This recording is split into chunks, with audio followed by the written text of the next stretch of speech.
The Timberwolves have been the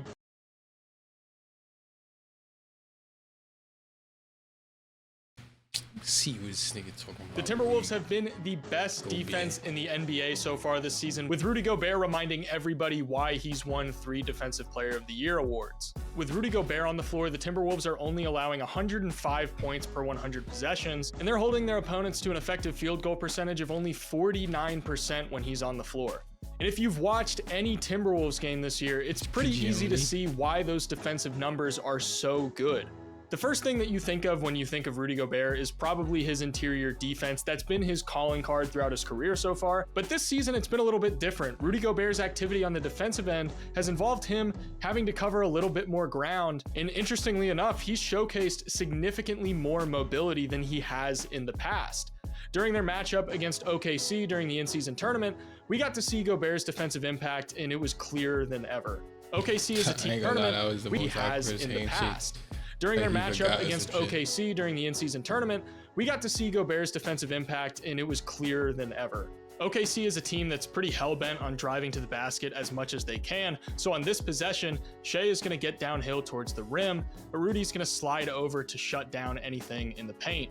Chet's actually going to make a good cut, and Shai's going to find him, but Gobert's presence is going to make sure that he doesn't get any ideas, and it leads to the kick out to Isaiah Joe, and he's going to miss the corner 3. OKC does get the rebound, and they're going to swing the ball around until it gets to Dort, who initially seems like he's open, but then Gobert's going to make the closeout to him on the perimeter and discourage any spot up 3. And when Dort attacks the closeout, Gobert's going to do a really good job of staying on his hip as he drives, making sure that he doesn't feel safe enough to put up a layup. Dort's going to bail out to Aaron Wiggins, but as we've seen, he is moving. He is doing them DAC workouts. None of OKC's guys really want to try and put up a shot on Gobert in the paint, so he's going to throw it out to Dort in the corner, and it leads to a miss, and Minnesota gets possession. On their next defensive possession, we got one of the best defensive sequences from a player that I've seen so far this season. Shai is once again going to drive, and you'd think that since Gobert sinks to help stop the drive, Chet would be left with a wide open 3. But like I mentioned earlier, Gobert has been pretty mobile this year, being able to close out and prevent easy spot up opportunities, and he forces Chet to attack the closeout and get into a difficult hook shot, and he's able to force the miss. Shai is going to be able to get the rebound, and he finds Chet again at the free throw line, but Rudy closes out to make him second guess and attack. But the thing to notice is that Gobert closes out sideways instead of straight on, so he's able to move laterally with Chet as he attacks. That's probably why what he's been doing to be more mobile type shit. I like little side block type shit. To just fucking ace a nigga up. Attacks, and he forces Chet to pick up his dribble and ultimately pass out to Isaiah Joe. Now he's just locking down Chet. Try and get downhill, but he stops his drive as Rudy starts to slide over to contain, and he's going to get the ball back to Chet as the shot clock goes down, and Gobert is going to contest the shot and force the miss. On this possession, Edwards and Cat are defending the pick and roll up top, and pay attention to the fact that Cat is going to defend with the soft hedge, prompting Gobert to move in to cover Olynyk on the roll. Teams will generally try to take advantage of a defender helping off of the strong side corner, which is Gobert in this case, by passing to the corner for a shot. But what that fails to account for is Gobert being able to cover the ground to not only contest, but actually block the shot. Yeah, that's good defense.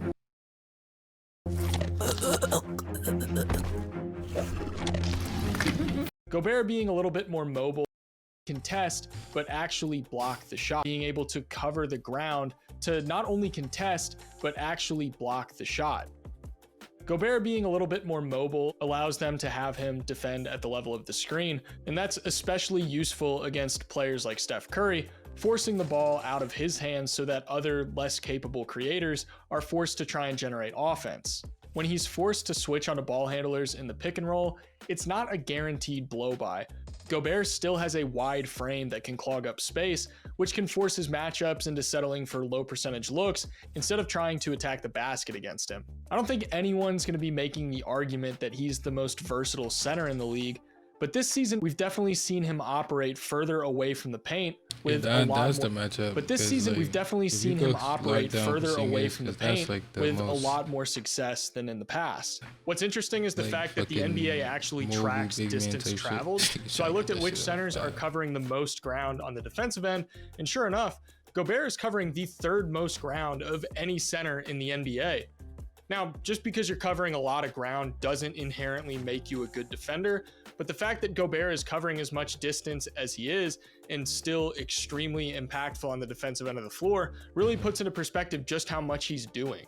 Probably the most important aspect of Gobert's overall game is the idea of rim deterrence, something that you've probably heard me touch on before if you're a longtime viewer of the channel.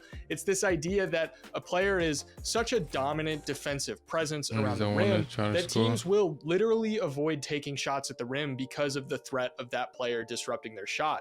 It's been the case for a large portion of his career at this point, but Gobert close out to get into space, but he knows that there's not any chance of him getting to the rim with Gobert there, so he has to kick it back out up top. When Miller drives the shot, the fact that he's able to stay with guys on their way to the basket when he gets switched onto them makes it difficult for them to get what they're looking for around opponents to roughly 3.9% and 3.5% below league average at the rim and in the mid-range. This aspect of Rudy's game really elevates at the rim. Better mid-range defense first, man.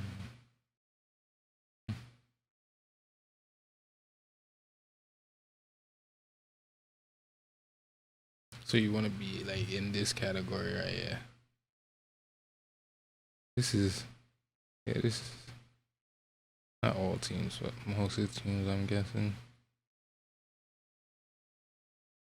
Rim and in the mid-range. This aspect of Rudy's game really elevates the defensive personnel that the Timberwolves have surrounding Gobert. They can run guys off of screens and force them towards Gobert down low or into pull-up mid-range looks. They can make quick rotations knowing that he's down low to clean things up, and it's devastating for offenses to try and score against. It's no surprise that him and Jaden McDaniels are such a dangerous defensive duo. Yeah, and then you factor in the defensive leap that Anthony Edwards is having, guys like Nickeil Alexander-Walker making major contributions on the defensive end, and their defensive success makes a ton of sense. To give you an idea of how little interest teams have in taking shots at the rim because of Gobert, when he's off the floor for Minnesota, opposing teams are taking 33% of their shots at the rim, but when he's back on the floor, opposing teams only take 25% of their shots at the rim. Another interesting thing to note here too is that when Gobert and McDaniels are on the floor together, opposing teams only attempt 23.3% of their shots at the rim.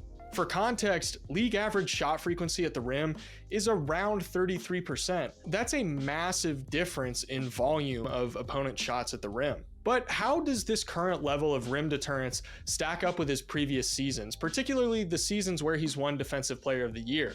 This chart shows how much less opposing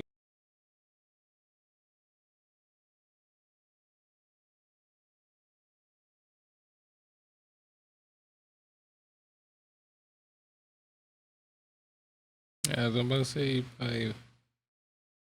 teams were shooting at the rim when he's on the floor versus when he's off, as well as the difference in efficiency at the rim. As you can see, this season, opposing teams are shooting 4.5 percentage points worse and 7.3 percentage points less at the rim, meaning he's offering some of the best deterrence and rim protection of his entire career. To me, the thing that's really allowed his defensive ability to shine through so heavily this year is the fact that he has the defensive personnel around him that makes it to where he doesn't have to work as hard.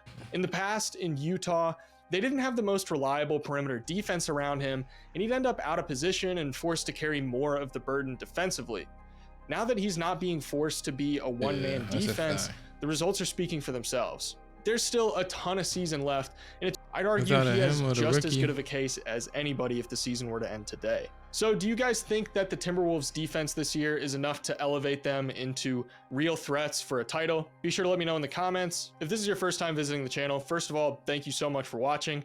Second of all, if you like this kind of stuff and you want to see more, be sure to hit that subscribe button and leave a like. It helps me out a ton, and that's the easiest way to help me continue to make content. Huge thank you to my patrons for helping support the channel. Thanks to all of you for watching, and I'll see you in the next one. I know you're playing shit.